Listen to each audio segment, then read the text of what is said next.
خۆشەویستانی کورسات نیوسڵاوتان لێبێ لەگەڵ هاوکارانم بێکەوە پانۆڕامای ئەم شەوتان پێشکەشەکەین. ساڵانێکی زۆرە مەسەلەی نەوت لە هەرێمی کوردستان بۆتە گفتوگۆی تەنانەت دانیشتە سادەکانی ناوماڵەکانی خەڵکی هەرێمی کوردستان. بۆ لەبەرەوەی وایان کردووە کە نەوت ببێتە سەرچاوەیەکی سەرەکی ژیان و گوزەرانی هەر وڵاتێکی هەرێمی کوردستان. بێمەیان وت ئێوە هەرێکێکتان لە داهاتی نەوت بەشتانە بێ و واتوانن لەو داهاتە بەخۆشی بژی. نەوتە ڕوا نەوتمان فرۆشت، نەوتمان فرۆش قەرزار بووین، نەوتمان فرۆش قەرزار نەبووین. ئەگەر نەوتمان فرۆشتە ئەمانتوانی موچە بدەین. ئێستا ئەم کورتە پرسیار و ئەم کورتە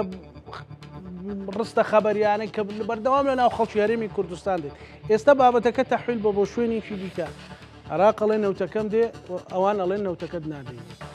ئێستا نەوت چارەسەرە یان کێشەیە بۆ خەڵکی هەرێمی کوردستان. بەڵام ئێمە ناین لایەنە تەکنیکیەکەی باس بکەین ئەم شەو، لایەنە یاسایی و ئیداریەکەی لەگەڵ دوو میوانی زۆر عزیز باسەکەین. بەڕێز کاک چۆمان محەممەد چاودێری سیاسی و شارەزای یاسایی زۆر سپاس بۆی وەرەزی مەمنونم. هەروەها بەڕێز فەرما حەمە ڕەشید چالاگوان و چاودێری سیاسی. سپاس بۆ کاک فەرمانیش. سپاس بۆ جەناب. هەر بەڕاستی نەوت بۆ ئێمە کێشەیە یان چارەسەران بەڕاست. ینی لەوەتەی وەستاوە فترە مەعاژدێ و نایە و ئێستا بەغدە داوای ئێمە سەرەتا لە یاسای بودجیا لەسەر 400,000 بەرمیل ڕێکەوت بووین. ئێستا داوای 200یەکەن درۆن هات، داوای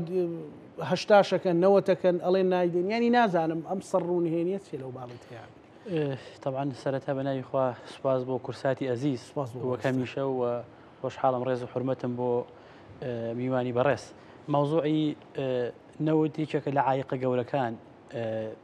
لە یانیەکێکە لە بربەستە گەورەکانی نێوان هەرێم و بەغداد. هەر ئێستا نییە ئەگەر ئاوەڕبیتەوە بۆ 10 ساڵی ڕابردوو کێشمەکێشمێکی گەورە کراوە لە بینی هەرێم و بەغدادا. زۆربەی کات لە قانونی موازنەکان ئەو کاتانی کە لە پەرلەمانی عێراقا گفتوگۆ لەسەر ئەو بابەتەیە کرا، مناقەشەی زۆری ژروشە بوو جێبەجێش نەکرا. ساڵێ دوان پێنج بڕۆ چەند ساڵێکە لە قانونی موازنەکانە ئەم پرسە باسەکرێتەوە هەر حەل نەکراوە و بە ئێسەشەوە کە گەشتوتە ئەوەی ئەگەر ئاوەڕ بیتەوە لە 2014 ئێمە بە ڕسمی تەقیم و هەڵسەنگاندنێکی دوور لە چاوی حزبی وەکو ئینسانێکی خەمخۆر شارەزا هی ئەم نیشتیمانە تەقیمێ بۆ ئەم دەست پێکردنی فرۆشتنی نەوتە بکەین یان هەنگاونان بۆ ئابووری سربەخۆ بکەین کە لە ڕێی فرۆشتنی نەوتەوە بووە. ئایا ئەم هەرێمی کوردستانە بەهێز بووە؟ ئایا هەرێمی کوردستانە دەخلی فەردی بەهێز بووە؟ ینی ئەگەر ئاوە لە 10 ساڵەوە لە 2014ەوە بیتەوە بۆ ئێستا ینی لە هاوڵاتیەکی سادەی سەر ئەو جادەیە بپرسە ئەم نەوتە بووە بە بەڵایەکی گەورە بۆ هەرێمی کوردستان کە من تەمەنامەکرد قەدوانە بێ، تەمەنامەکرد وەکو ئەو کۆیتە، وەکو سەی بڕۆ ئیماراتکە، بڕۆ سەی قەتەرکە، بڕۆ سەی سعودیەکە کە ئێستا بەهۆی نەوتەوە ئەم وڵاتانە چۆنچۆنی جوڵەی ئابووری و سەرباسی و سیاسی و دیبلۆماسیەکەن وەرەوە بۆ هەرێمی کوردستانی وەرە بۆ عێراق جارە وەرە بۆ هەرێم ئێمە لە هەرێمی کوردستانین ببینە بەهۆی نەوتۆ چیمان لێهاتووە. زیاد لە 40 موچە پاشەکەوت و لێبڕین و دابەش نەکردن و یەیتەوە بۆی نزیکی 30 میلیارد دلار قەرزارین. ینی باشە هەر بەڕاستی ئێمە نەوتمان فرۆشتووە یان کڕیومانە. ئەمە پرسیارێکە کە فرۆشتومانە یان کڕیومانە پرسیاری دۆمێتە پێشێ. هەر بەڕاستی ئێمە ئاومان بفرۆشتایە باشتر نەبوو، هەر ئاومان بفرۆشتایە ئەوە ناکە بیگرینەوە بۆ خوار و عێراقوانە و قسانە کە ئەکرێت کە قسەی ناسیاسی و ناواقعی و ئەوەن. ئێمە هەر ئەوەمان کردای باشتر نەبوو نەوەڵا هەر دەستمان بۆ ئەمە نەبردایەوە بۆ ئەجیالی داهاتوو باشتر نەبوو.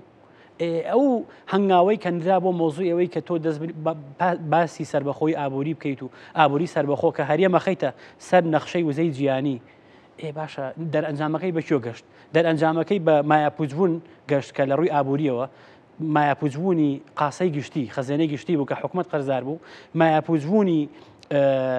دەخلی فەرد ئەوەی کە تاک ئێستا ئەوان ئەیانوچی کاکزانە لە حملەی ئینتیخابیەکان ئەیانوچی سندوقێکدان حسابێکی بانقی ئەکرێتەوە مانگانە مەبلەغی پارەچێتە سەر ڕەسیدەکانتان. سەی لە کوێ هاتینە سەر کوێ؟ ئێستاش ئەمە نا ئێستا بووە بە کێشەیەکی گەورە لە بینی هەرێم و بەغدادا. کێشەیەکی گەورە توانێتی دڕعێک بێ بۆ قوارەی هەرێمی کوردستان ئەگەر مەسەلەن ببێتە هۆکارێک بۆی ئەمریکا پشتیوانیمان لێ بکە، ببێتە هۆکارێک بۆی وڵاتێکی قلیمی پشتیوانیمان لێ بکە.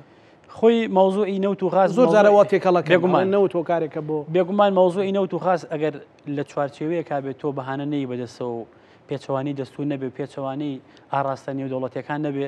ینی پشتیوانی نێودەوڵەتی بۆ دروستە بێت چکە ئەم گرێبەستانی کە ئەکرێ گرێبەستی غازینەوتی کۆمپانیا گەورە ئیملاقەکانی وڵاتانەیەن داخڵی سیستەمی ئەو وڵاتەیە بن و واکات قونسوڵەکانیان واکات سەفیرەکانیان واکات ئەو وڵاتانە دیفاع لە مەساڵحی خۆیان کەن و دیفاع لە تۆ بکەن بەڵام ئایا بە فعلی لە قۆناغەکانی ڕابردووە ئێمە ڕێفراندۆم کرا ئەوە عێراق لە زۆر بارە پەنای بردە بەرهێز ئەوە درۆن لە کێڵگەکانی ئێمە یاوە دوایین جاریان یاوانە لە هەموو زۆربەی کێڵگەکان چیە بە جواب هاتووە چیە بە جواب هاتووە ئاخی جاریان ئەمریکا ئەڵێ چی ئەڵێ ئەبێ لە چوارچێوی پاراستنی سامانی گشتی هەرێم و عێراقا بەو فۆرمە باسی پاراستنی هەرێمی کوردستانەکە و بەرژەوەندەکانی من مەبەستم چییە لەوەشان نەمانتوانی وەک پێویست پشتیوانی دەوڵەتیەکە بۆ پاراستنی هەرێم و قەوارەکە بەدەستبێنین گەشتۆتە ئاستێ و باوەڕ فەرموو ئەگەر ئێمە لە ڕابردووە زووتر ئەم کێشەیەمان لەگەڵ بەغدادا حەل کردایە ئەو دۆخە نەگەشتە ئاستێ بەخا ڕۆژ بە ڕۆژ مەرجی زیاتر بسەپێنێ بەسەر هەرێمە نەوتوای کردووە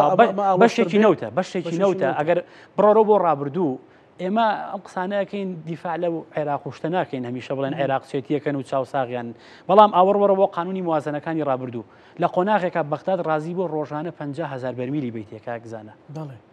هەر جێبەجێت نەکرد دوایی ڕۆی بۆ چەند ڕۆی بۆ 250 ئاخی قانونی موازنە ڕۆی بۆ 400 ئێستا بە هەوڵە سیاسیەکان و هەوڵی ئیقلیمی و ئەوانە ئێستا بەغداد ئامادەیە لە من 280,000 بەری ڕۆژانە 50 بۆ خۆت 50 بۆ هەرێمی کوردستان و بۆ ئەوە 230 تەسلیمی بەغدادکە بۆ ئەمە تەسلیم ناکرێت زانات ئەم پرسیارە زۆ گرنگە بۆ هەرێمی کوردستان لە لە جیڕێایە لە کێشمەکێشمایە لە دەستگرتن بەکاتایە پرسیارێکی زۆ گرنگە پرسیارەی هەیە من پێم وایە ئەو پرسیارەیە کە ئەڵێ بۆ پرسیارێکی زۆ گرنگە من پێم وایە دووسێ هۆکار هەیە یەک لە هەرێمی کوردستانە تا ئێستا بەتایبەت پارتی سەرمەشقی ئەم پرسەیە ڕێکەوتن لەگەڵ بەغدادا کاکە ئێمە ناڵێن تەسلیمکردن و ئەوە ڕادەستکردنی نەوت بۆ فۆرمەی کە ڕێبکەون بە تەسلیم بوو نەزانێ بە پێچەوانی قەواری هەرێمی کوردستان و بۆ ئەزانێ ئەم کەڵکەڵەیە لای بەڕێزانی پارتی زۆر زاڵە ئەگەر ئێستا گریمانەیەک بەلێ جێدانان وەک پارتێک بیر بکەین وەک پارتی قسە بکەین یعنی بۆچیانە من ئەڵێم ئەگەر ئێمە هەرێمی کوردستان من گریمان پارتیەکیش بم ئەگەر ئەم نەوتە بەدەست خۆمەوە بێ بتوانم بیفرۆشم بتوانم سەرچاوی دارایی بۆ خەڵکەکەم و بۆ فەرمانبەران و بۆ خانەنشینان بەدەست بێنم والله ئامن وەڵام بڕۆ خەریکی نەوتفرۆشتنی خۆ بۆ تەسلیمی بەخایم بکە تۆ ناتوانانی موچەی مایەکی پێبێ عزیزەکەی من ناتوانانی موچەی مایەکی پێبیت و لەگەڵ بەغدادی شاڕێ ناکەویت و نەوتەکەش تەسلیم ناکەی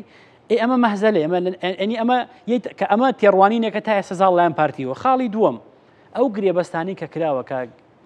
باوەڕکە کاکزانە ئەو گرێبەستانی کە کراوە لەگەڵ ئەو کۆمپانیانی کە باسەکرێت جەنابەت فەرموود ئایا پشتیوانی دەوڵەتی گرێبەستەکە فەزاحەتی گەورەیە یعنی کۆمپانیەکانیان کردووە بە خاوەن پشک و خاوەن ماڵ لەسەر مڵک و ماڵی ئەم هەرێمی کوردستانە لەبەر ئەوەیە ئێستا شتێکی تازەتر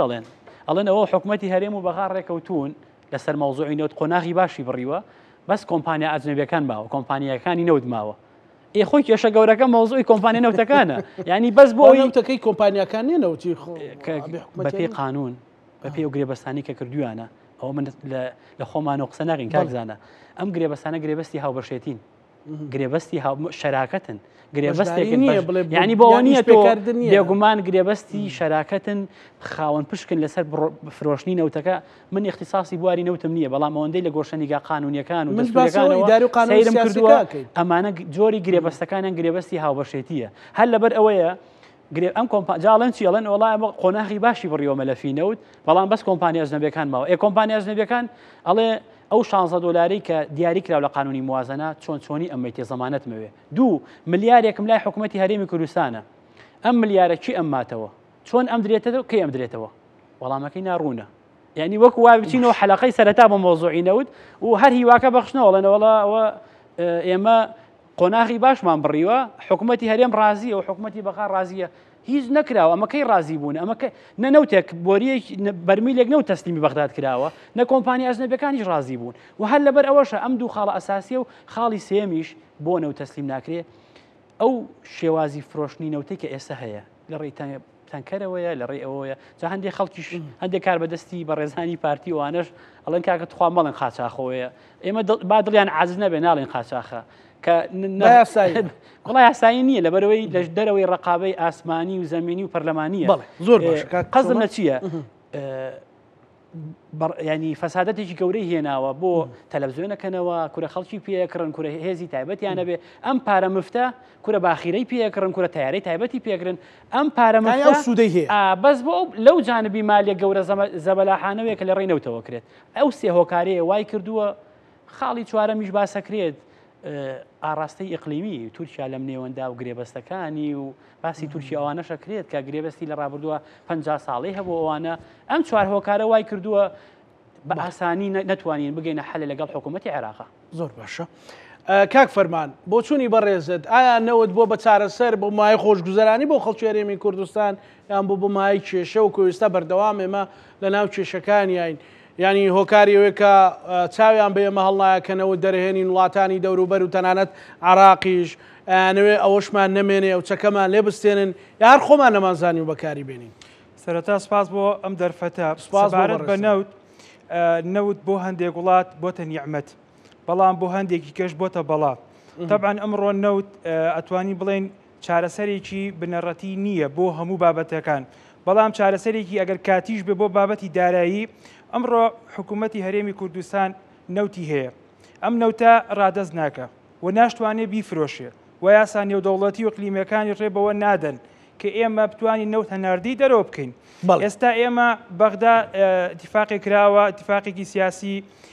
بەوەی کە ڕۆژانە 230,000 بەرمیل نەوت ڕادەستی بەغا بکرێ لەگەڵ نیوەی داهاتی نانەوتی حکوومەتی هەرێمی کوردستان و لەو 230,000ش 50,000 بۆ وەبەرهێنانی نێوخۆیی تەرخان کراوە. طبعا ئەم ڕێکەوتنی کە ئیسا کراوە بە سەرپەرشتی جەنابی سەرۆک باڤڵ و بەنوێنەرایەتی کورد لە بەغا ئەم اتفاقی کراوە پێم وابێ اتفاقێکی زۆر معقولە لە ئێستادا چونکی ئێمە لە موازنەی 2023 و 24 و 25 ئەبوو هەرێمی کوردستان ڕۆژانە 400,000 بەرمیل نەوت ڕادەستی بەغا بکە و 150 داهاتی نانەوتیش بەڵام ئێستا هاتووتە سەر 120 میلیارد لەگەڵ 180,000 بەرمیل نەوت و بە بۆچوونی ئێمە ئەم ڕێکەوتنە تا ڕادەیەکی زۆر معقولێتێکی تایە کە بتوانین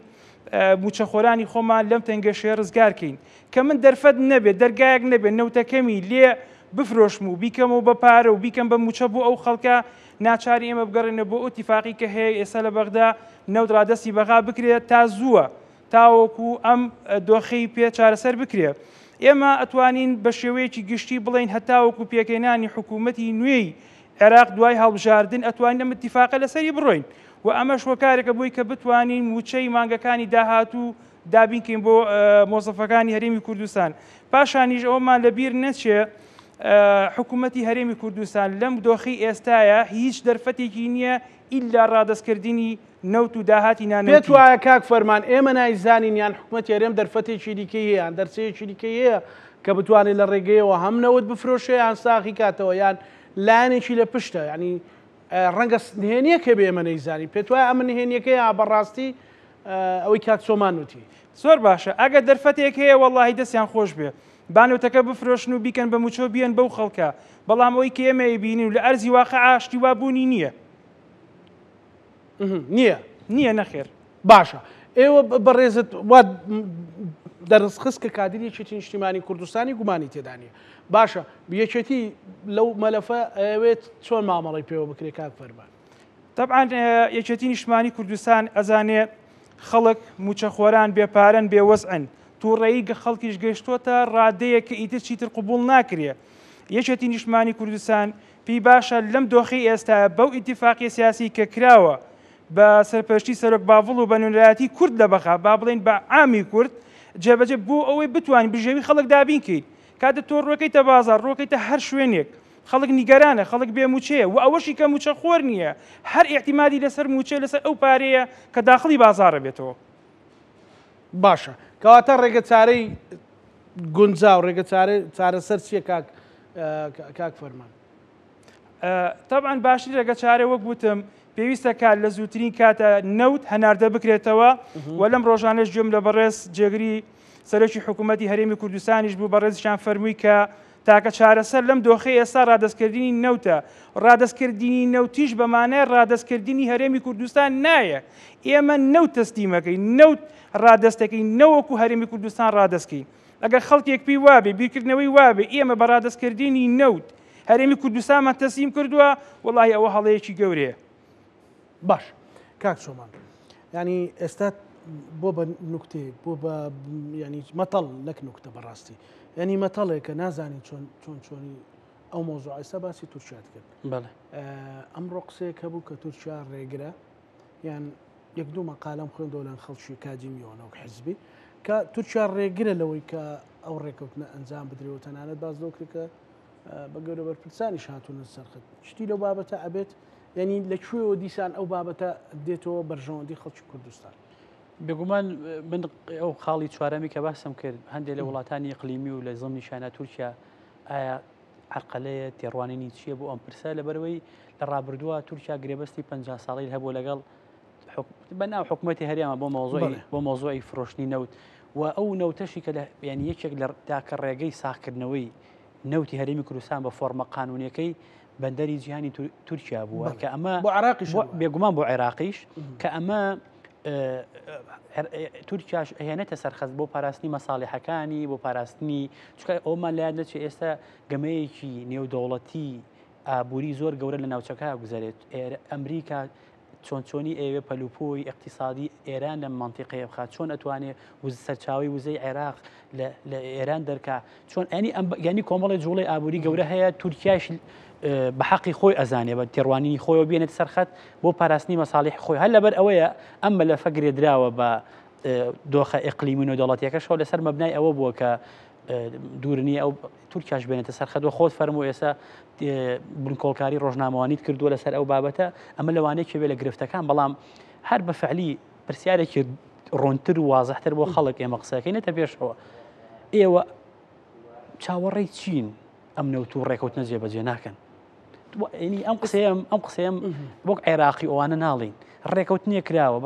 بەڕێز کاک پاڤڵ چۆتە ئەوێ و گفتوگۆ کراوە و سیغەیەک ئیتر تۆ من ناوی نانم ڕێکەوتن چکە لێک تێگەشتنێکەیە بووە بە فەرمانی ئەنجومەنی وەزیرانی عێراق باش ئەڵێ ئەبێ نەوت مەوزوعی موچە ڕەبت کراوە بە تەسلیمکردنی نەوت و داهاتی نانەوتیەوە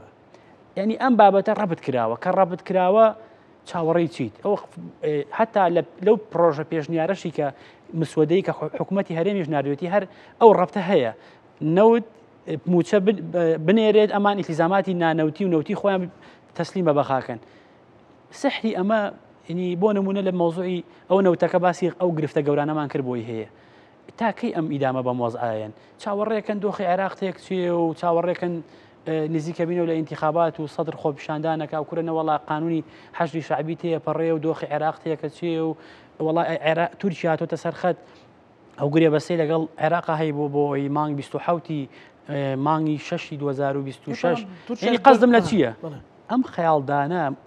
چاوەڕێی ڕووداوێکی گەورە بکەیت و چاوەڕێی ئەوە بکەی شتێ ڕووبا لە عێراق و لەو دوایی دەستکەیتەوە بە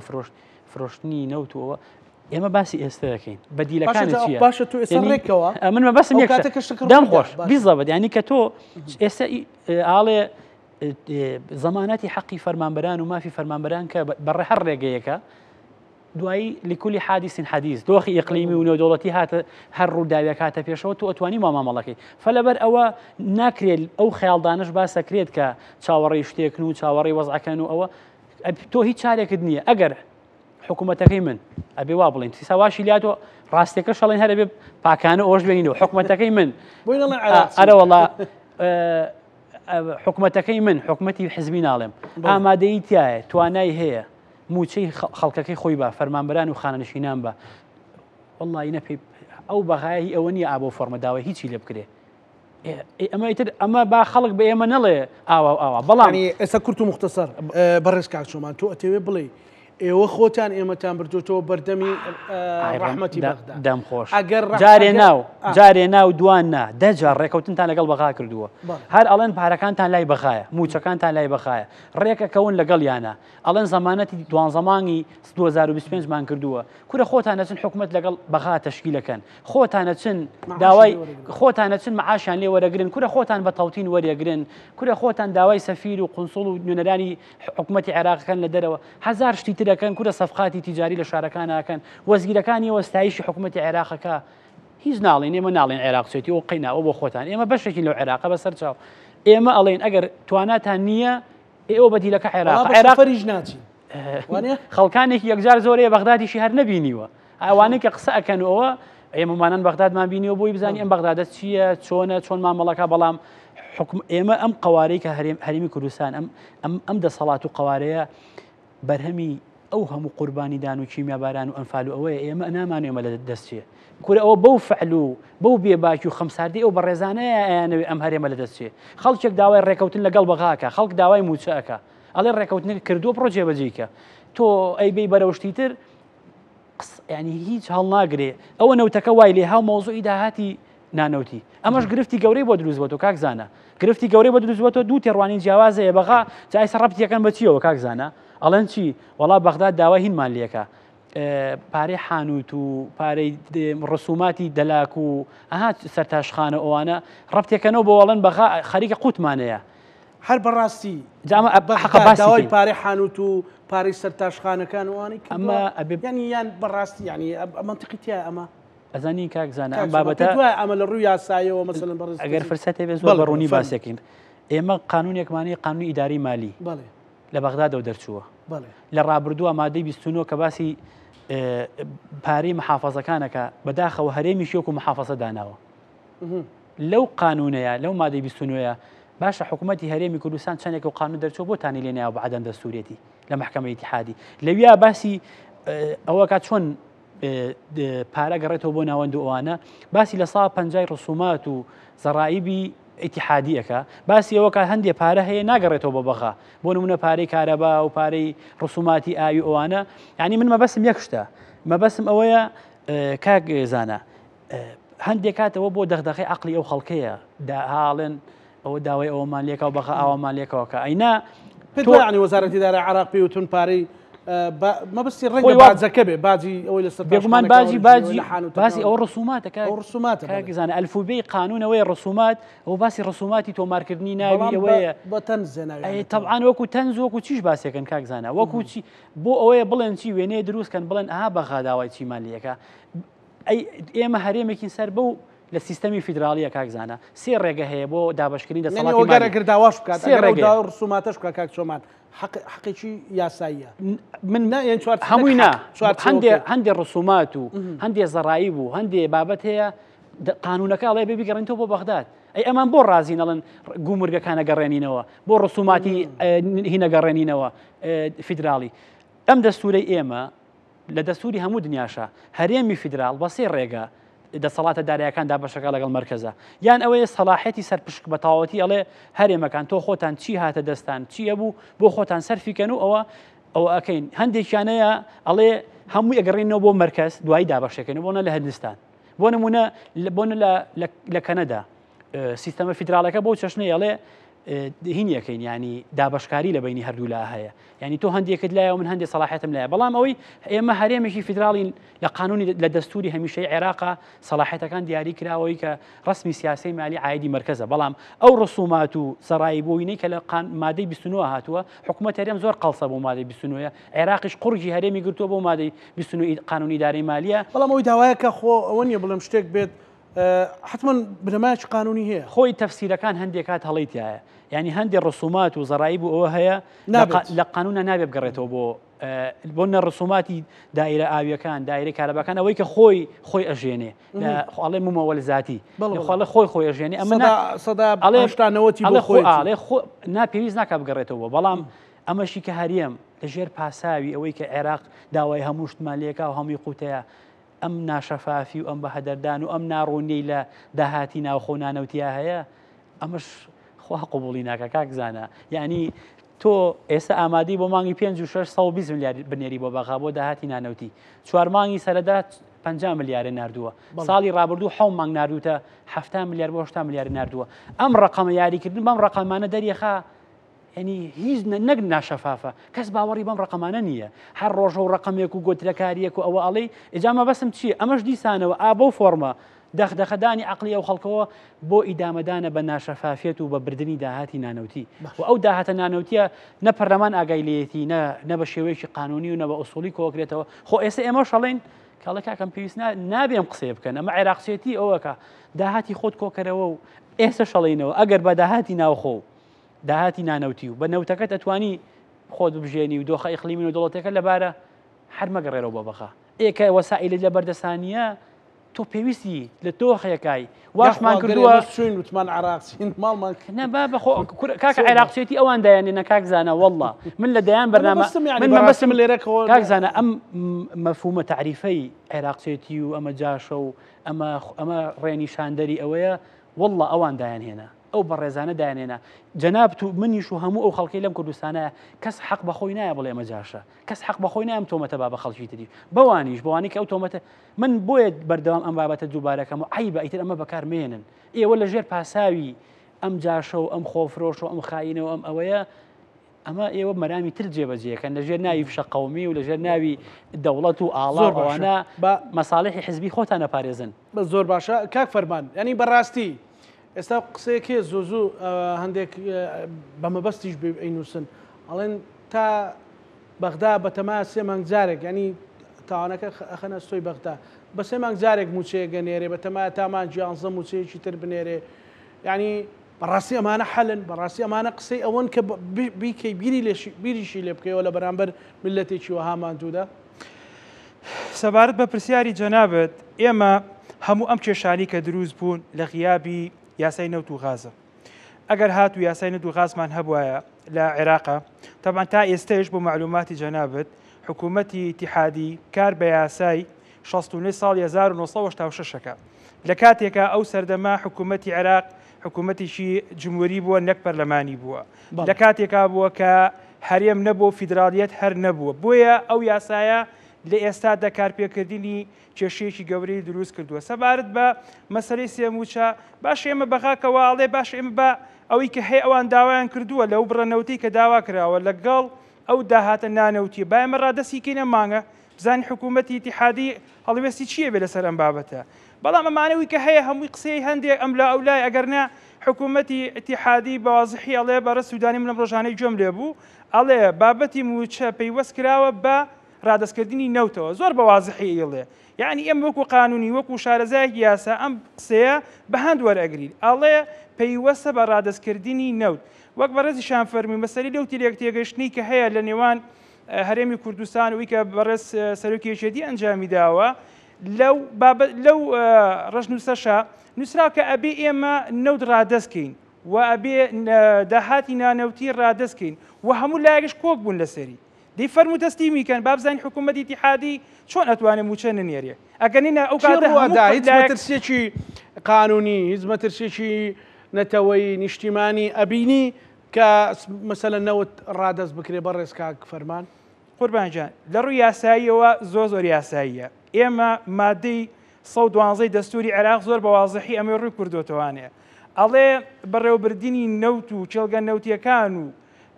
ئیراداتی نەوتی هەموو عێراق بە هەرێمی کوردستانیشەوە باشە وەکو هەرێمی کوردستانی مەقساکەین ئەبێ بە تەنسیق بێ لە مابینی حکوومەتی ئیتیحادی و هەرێمی کوردستانە دوای ئەوە ڕادستکردنی ئەم بڕەنەوتە لە چۆن مانای ڕادستکردنی هەرێمی کوردستانە لەکوێی هەیە کە نایاسایی بی ئێمە دەستور زۆر بە وازحی پێی وتوین مادەی 111 دەستوری عێراقی ئەڵێ نەوت مڵکی هەموو گەلە باشە ئەمە یەک دوو باشە ئێمە ئێستا ئەم دقەیە کە دێت ئەو بودجەی کە بۆمان دێ بۆ موچەکان باشەوان نزیک لە تریلیۆنێکە ئایا بڕی 180,000 بەرمیل نەوت و بڕی 120 میلیارد دینار ئایا کاتە تریلیۆنێک ئەی باشە ئەو بۆ لە نەوتی بەسرە بودجەی هەرێمی کوردستان دابینەکە باشە ئێمە ئەگەر هاتوو ئەمەمان تەسلیم کرد و بەغا پابندەکانی خۆی جێبەجێ نەکرد ئەو کاتە هەڵوێستێکی ترمانە بێ ئەو کاتێ ئێمەش یاسا لە پشتمان ئێمە ڕەشنووسێکی تێگەشتمانەیە وەکو لێرە لە کاک چۆمان باسمان کرد مەسەڵەن ئێستا گەر برادێکی پارتی دموکراتی کوردستان لەو بەرنامەیە بەشدار بایەوە تۆ عراقچێتی ئەەکەی ئەوە هەمیشە تانەوێ فەزلی عراقدەن بەسەر هەرێمی کوردستانە بۆ ینی مەتحی عراقەکەن کاک فەرمان کاکزانە عەفو سەوتت ناگاتە لای من ئەڵێ بۆ ئەوەندە مەتحی عراقەکەن ینی بۆ ئەوەندە مەتحی ناوەڕاست و باشووری عراقی خۆمان هەممە لە عراقین هەرێمی کوردستان بەشێکە لە ڕووی فیدرالی بۆ فیدرالیان سەر بە عراقە بەڵام بۆ ئەوەندە مەتحی عراقەکەی پێت وایە گەر ئێمە نەوت یان حکومەتی هەرێم نەوت ڕادەست بکات یان داهاتی نانەوتی ڕادەست بکە هەموو شتێکە بێ بە شامی شەریف ینی ئەوە عراقچێتی نییە ئێوەی کەن قوربانجان ئێمە میلەت برسیە بەڵێ موچەخۆر بێ موچەیە مەجبورین ئێمە چی لە بەرژەوەندی موچەخۆران و خەڵک بێ ئەوە بڵین ئێمە لە ئێستا ئیتیفاقێکمان هەیە ڕێکەوتنێکمان هەیە لەیەک تێگەیشتنێکمان هەیە بەو شێوەی کە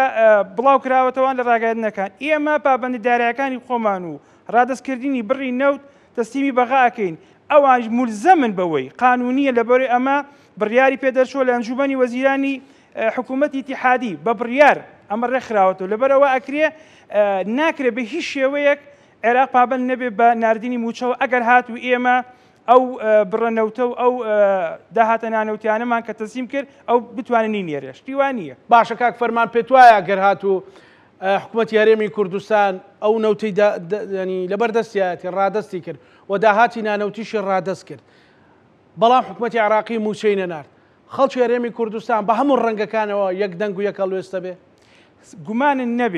گومانن نەبێ هەموو ئەحزاب هەموو لایەنە سیاسیەکان بە ئۆپۆزیسیۆنی شەوانی بەوانشی کە پێیان دەڵێن عێراقچێتی مەجبورن بێنە بەرەی گەلەوە و دژی حکوومەتی عێراق بوەستنەوە بۆ ئێستا لە بەرەی گەلینەوانەی عراقچێتیەکەن واللهی بن ئەوان زۆر قسەی لەسەر ناکەم من بابەتی یاسایەکەی زۆر قسەی لەسەر بەڵام ئەوانیش دیارە ئەوانش بابەتێک سیاست و ئیدارە و هەمووانش پاڵیان بێکەوە داوە نکات چۆمان پشتیان بێکەوە دا بەشێکن لە ژیان هەبوویان هەر سیاسەکانمان یاسایان وەکو لاسی ڕاکێش بەدڵی خۆیان بەڵێ کاک فەرمان ببوورە قسەکەت ینی تەواوکەی عەفو جا ئێمە بۆ یەک تێگەیشتنی کە هەمانە مەجبورین پاڵپشتی لەو یەک تێگەیشتنە بکەین لەو بڕیارانە بکەین کە کراوە و وەک ئاماژەشم پێکرد ئەمە فەرمانی ئەنجومەنی وەزیرانی پێدەرچووە ناتوانێت ئەمە حکوومەتە مواسساتە دەوڵەتە یاسامان هەیە ئەگەر هات و پابەندی خۆی جێبەجێ نەکرد ئەو کاتە یاسای یەخەی حکوومەتی ئیتیحادی ئەگرێتەوانی ئێمەش محکەمەی ئیتیحادیمان هەیە با ئەوەش بڵێ محکەمەی ئیتیحادی تەنها بۆ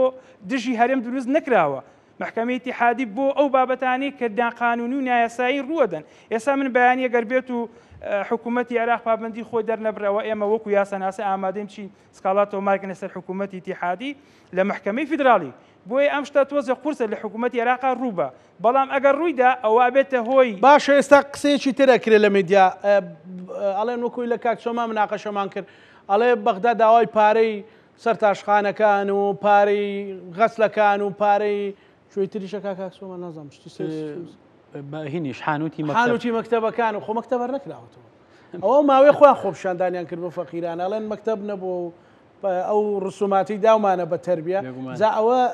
بالمناسبە و بەشێکی هەر لە تەربیە خۆی سەرف بکرێتەوە بەشێکی بە چاودێری تەربیە پەروەردەیە ئەو کاتێک کە من لە پەروەردە مامۆستابوومەوە وا ڕاستە خودی قوتابخانەکان بەشێکی سەرفەکرێ بەڵێ ینی بەڕاستی پێت وایە ئەمە ئەوەیە یان وەکو کاک چۆمان وتی ئەمە بۆ ئەوەیە کە ها بڵنگ بەغدا داوای هەموو شتێکمان لێکە بەڕێژ ژێری خۆشمانیان بدەینێ داهاتی نانەوتی واتای چی واتە هەموو ئەو ئیراداتانی کە کۆکرێتەوە لە چوارچەوەی ئەو پارێزگایە بە زەریبەتە بە داهاتی گومرشی ئەو پارێزگایە بە هەموو ئەو ڕسوماتانەیە کە لە ناو شارە و کە زەریبەی خراوەتە سەر و کۆکرێتەوانە بۆ حکوومەت داهاتی نانەوتی تەنها بریتی نییە لە گومرگ بریتینە لە داهاتە فیدرالیەکان بریتە لەوەی کە لە ناو خۆیان ڕۆژانە لە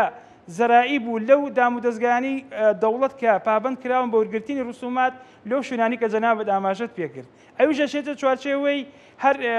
داهاتی نانەوتیەوە زۆر باشە کاک چۆمان ینی بەڕاستی ئێمە زۆر بەرنامەمە هەر لەگەڵ جەنابەت کردووە بەڕاستی ینی مەسەلەن بەمانایانە کە ئێمە دژی حکوومەتی خۆمان بین دژی هەرێمی خۆمان بین جەناب تو ئێمەش قوربانیمان بۆ حکوومەتەوە کە سوکاری ئەمە کیمیا باران کراوە شەهید کراوە ئەو ڕۆژە لەگەڵ جەنابەت پەیوەندیەکم کرد مەسەلەن وتت لە بەغدا بوو بەڵێ وایە یعنی خوا کە دەیتەوە ئێرە هەر هەناسێکی خۆش ئێمە دڵخۆشیە کە هەستەکەی ینی ئەمە احساسە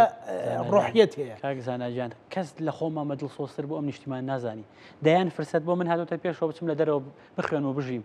ناتوانین ئەم وڵاتە جێ بێڵین بە وڵاتی خۆمان ێزانین و کە سوکارمان قوربانیاوە خۆمان بە دڵسۆز و خەمخۆرە زانین بۆ حکوومەتەکەەوە من ئەڵێم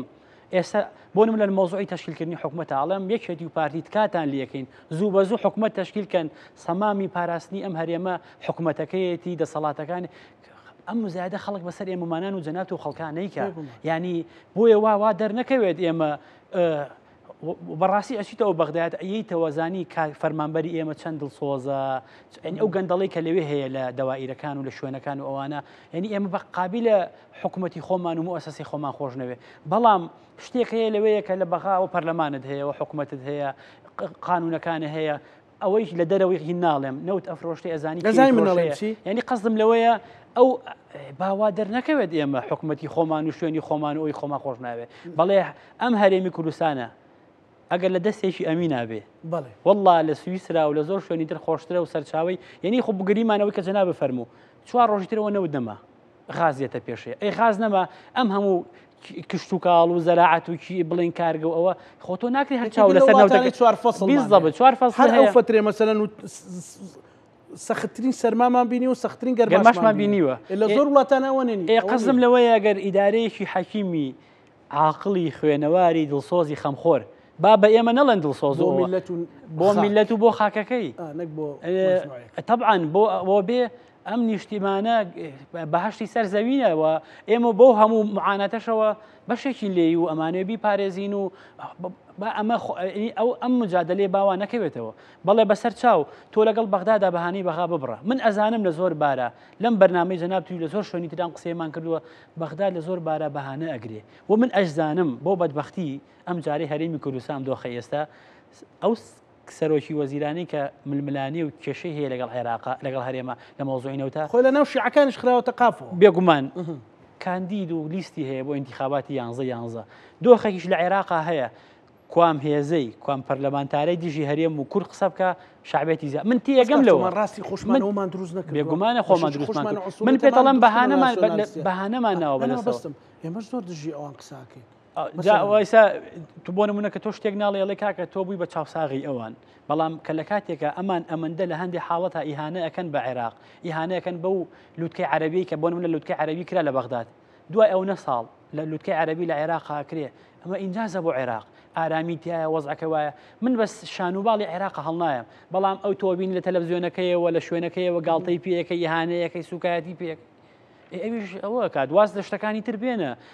ئێمە با نەکەوین ئەوەی دیفاع لە عێراقین من دیفاع لە عێراق ناکەم بۆ ئەم دۆخەش بۆ ئەم دۆخی وەزعەش ئێستا شەی لێنەوە تۆ ئەتوانی دۆخی خۆت و خۆشیێنی خۆت و ئەوە ئەەکەی بەسەر چاو نایکەی ئەم بابەتەی کە ئێستا کاک زانە ئێمەوە لە پێئەنینە ئەم هەفتەیە پێشبینیمان کرد کە ئەنجومەنی وەزیرانی عێراق بڕیار نایە لەسەر مۆزوعانە بە بۆنەی ئەربعینەی ئیمام حوسەینەوە حەڤەی مانگ دەوامە لە عێراقا سێشەمەش 19 مانگ کۆبوون ئەنجومەنی وەزیرانی عێراقا ئەو راپۆرتانی کە حازر کراوە لەسەر مەبنای قەرارەکەی ئەنجومەنی وەزیرانی عێراق 3 لیژنە هەیە لیژنەی مەوزوعی کێڵگەکان و توانای ئینتاجی نەوتیە مەوزوعی داهاتە نانەوتیەکانە مەوزوعی تەوتین و ئەوەی کە هیم کرێ ئەم بابەتە ئەوەش کرێ ئەوە گریمانتایەکی نۆ پێشبینی کراوە موچەی مانگی 6 دێت پێشبینی کراوە باسەکرێت ئەی باشە لە مانگی نۆ تا کۆتایی مانگی 12 120 ڕۆژەکە لە 25 12 سنووقیش داخرێ تقریبا 150 ڕۆژەکە بەم کێشمە و ململانیانە بەغدا 6 تریلیۆن بۆ ئێمە نێرێ تۆ نەنەوتی یابێت و نەداهاتی نانەوتی و نەگرفتەکان و وەزعەکە ئاوایە ئابم فۆرمە نقڵانی خراپ لێ ناین بە ئەوان بەغانە خەنە و دۆخەوە تۆ خەمی بخۆ کاک زانە حکوومەتی هەرێم ئەبێ خەم خۆرتر بێ لە عێراق باکی پێی نییە پارە کەمترێ نێرێ ئاڵی کێشەیە کەمتر بەهانەی بەدەستەوەی ئەڵێ ئیلتیزامەکان جێبەجێ ناکرێ تۆ ئەبێ خەم خۆرتر بی تۆ ئەبێ سەیری ئەوە بکەی لە مانگی 5ەوە موچەیە درا بە فەرمانبەران لە 28 پێنجەوە کەمتر بگەڕێرەوە بە دووەوە 4 مانگە تا ئێستا موچە نەدراوە نزیکی 4 مانگە 3 مانگ ئەو نییە تۆ ئەبێ خەمی ئەوە بخۆی خانە نیشینانێ فەرمانبەرانێ خەڵک چاوی لە تۆیە حکوومەت هەرێمی کوردستان حکوومەتەکە ئێمە بۆ جەنابێ خەڵک چاوی لە تۆیە مماتەڵەکردن بکاتەوە ئیدامەدانی وەزع لە مەسلحەتی عێراقا لە مەسلحەتی تۆ نییە بەڵام تۆش بێباشەکەت وەکو عێراق وایە ئەم کەرەستەی موچە و خانە نشینیە بۆ بە کەرەستەیەکی سیاسی خوایاوێتی بۆیان باوەڕکە کاکزانە خوایاوێتی بۆ عێراقیش و بۆ هەرێمیش وەکو کەرەستەیەکی سیاسی ئەیبەن و ڕائێکێشن و ساڵێ ناو دوان ناو ئەینا بۆ حکوومەتێک کە حکوومەتی هەرێمی کوردستانە دەیان فرسەتی بواتۆتە پێشەوەم کێشە حەلکە ئەوە کاکزانە عمرێکە 10 ساڵە 10 ساڵ حکوومەتێک بە 10 ساڵ ناتوانێت ئەم کێشەیە حەلکە حەقی ئەوەیە متمانەی پێ بدرێتەوە بەداخەوە ئەم مجتەمەعیە هەر متمانەی پێهاتەوە بەم کاسە سیاسی انتخابات کراوە وەزعی انتخاباتەکە و متمانەیاوەتەوە بەوە بەوەشەوە کاکزانە کە ئاواش ئەڵێ بڕۆ ڕێبکەوە لەگەڵ یان بڕۆ سەرچاوی بدۆزەرەوە وە لە هەمووشی ناخۆشتر کاکزانە هیوا دروستەکان هیوای مزەیەف ئەوە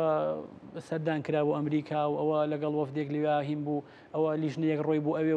بەیانی کۆبوونەوە کرێ قەرارە ئەمریکەکان لێرن ینی ڕۆژانە ئەمڕۆ لای سەرۆکیێتی نیشتیمانی کوردستان بەڵێ وابوو دوێنێ لای جێگری سەرۆک حکوومەتی هەرێمی کوردستان مەسەلەن ینی ئەوان سیاسەتیان سابت نییە لە زۆر شتە بێگومان تا ئەم ئێمە باسی زاهیرەکەین باسی وێنە عامەکەیەکەین بڵێ تا ئەم ساتە سیاسەتی ئەمریکا لە عێراقا ئەوێت هەرێمی کوردستان پارێزراو بێ لە چوارچێوەی دەوڵەتی فیدراڵە ئەوێت پەیوەندی نێوان هەرێم و بەغداد پەیوەندیەکی تونند و تۆڵ بێ لەسەر ببنەما دەستوریەکان ئەمە جارێک نییە و دوان نییە و دەنیە وتراوەتەوە بە ئاشکرا وتراوەتەوە یعنی ئەمە قسەی ئەمریکیەکانە خۆ من تەمە ناکەم ئەو ئەمریکایە دۆنالد ترامپ بەیانی لەگەڵ سەرۆکی حکوومەتە کە پارتیشە دابنیشێ سەربەرزیە بۆ کورد نقطەیەکی قوتە بۆ کورد کە ئێمە وا سەری مۆزوعەکەیەکەین بەڵام وەکو مەساڵحی حزبینە بۆ کورد و بۆ پێگر کوردەکەی کە بتوانین چۆن بتوانین ئەوە کنجا باسی چی شەکرایان و چی وەڵاوە لەوانەیە لە ئەمریکا ئەو بەش پارە نەوتەی کە ئەفرۆشێ ڕێک بۆمان بێ بۆ هەرێمی کوردستان ها بەشی نەوتەکەی جیا بکرێتەوە ینی سی خۆش خەیاڵ پڵاوی من مەبەستم یەک شتە کاکزانە خۆ ئەمریکاش ئەزانین وڵاتێکی عوزمای ئەم سەرزەویەیە ئەزانین کێشمێکی گەورەی دنیاکە هەم بەرژەوەندی خۆی هەیە هەم ئەندێشتیش هەیە ڕێکار و ئوسوڵیاتی خۆی هەیە بۆیە تەمە ناکەین باوا سەیری ئەوەش نەکرێ ئەمریکاش بەشێکە لە وەزعە بەڵام من ئەچمە ئەو نقطەی حکوومەتی هەرێمی کوردستان ئەبێ خەمخۆرانەتر دڵسۆزانەتر ئەبێ ئەو لەوێت با بە چارەسەرکردنی کێشەی موچە لەبەرەوەی منێک کە فەرمانبەرم جەنابەت من ئەچم یاخەی حکوومەتەکەی خۆمەگرم ئەڵم حکوومەتی هەرێمی کوردستان من دەوام بۆ تۆکەم فەرمو موچەکەم بەرێ وا سیرکردنی بەغدادیش ینی بەغداد لە زۆر پرسایانی ئێستا بۆ نمونە بڕیار وایە لە مانگی حوتەوە لە ساسی موچە لە فەرمانبەرانی و خانشینانی هەرێمی کوردستان بڕێ هی 2014 تا 24 ئایا ئەمە داخا داوامان لێکە ئەگەر بەخا داوامان لێکامە داواکاریی بێبنەمای زۆر بێویژدانانەیە دەرحەق بە فەرمانبەرانەکرێ بەرەوەی منێکە لە 2015 موچە خۆر بوون لێبڕینی خانشینیەوە ئێستا بۆ لە ساسی تر بم کە ینی قەزدم لە چییە بەغار لە زۆر حاڵەتە لە زۆر بارە بەهانەگرێ خۆ ئەمەش پارتیانە لێبان وەرمەگرن ئەڵێن بەهانەگرێ لە بەروی وێنەکەەوە خۆی ببینین بۆ کەرەستەکەش لەم تەوقیتەشە پرسی موچە لە بەغداد کەرەستەیەکی سیاسی زۆر باڵایە باوەڕکە ئەو سەرکردانی بەشێک لەو سەرکردانەی ئێستا مزایەدە بەسەر سوودانیاکەن ئەڵێن موچە بنێرە یان مەینێرە لە ڕابردووە زۆر شتیان کە پۆستیان لابوو کە شتیان لابووە دژی بە هەرێمی کوردستان کردووە ینی مەبەستم یەک شتە بازارەکە وا شێواوە لێوێش موچە خۆرانی هەرێم بووە بە کەرەستەیەکی سیاسی لە بەغداد زۆر سپاس بۆ بەڕێز کاک چۆمان محەممەد سپاس بۆ بەڕێز کاک فەرما حەمە ڕەشید شارەزای یاسایی و چالاکوان و چاودێر سپاس بۆ بەڕێزشتان بینەرانی خۆشەویست لەگەڵ هاوکارانم بێکەوە پانۆڕامای ئەم شەومان پێشکەشکردنیەوە شەمولایەکتان ئەمانەتی خوای گەورە بخواتان